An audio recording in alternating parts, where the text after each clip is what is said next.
প্রিয় দর্শক, আসসালামু আলাইকুম।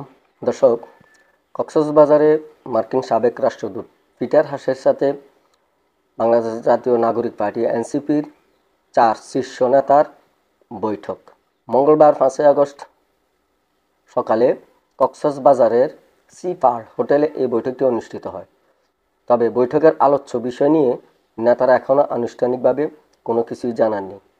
গোয়েন্দা সূত্রে বরাতে জানা যায়, মঙ্গলবার সকালে বিমানে করে কক্সবাজারে আসেন এনসিপির 4 শীর্ষ নেতা হাসনাত আবদুল্লাহ, সার্জিস আলম, নাসিরুদ্দিন পাটোয়ারি এবং ডাক্তার তাসনিম জারা।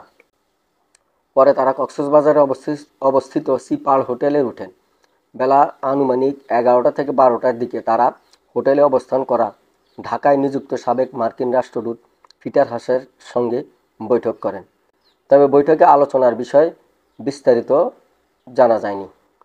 এ খবরকে গুজব বলে দাবি করেছেন এনসিপির মুখ্য সমন্বয়কারী এবং বৈঠকে অংশ নেওয়া নেতা নাসিরুদ্দিন পাটোয়ারি।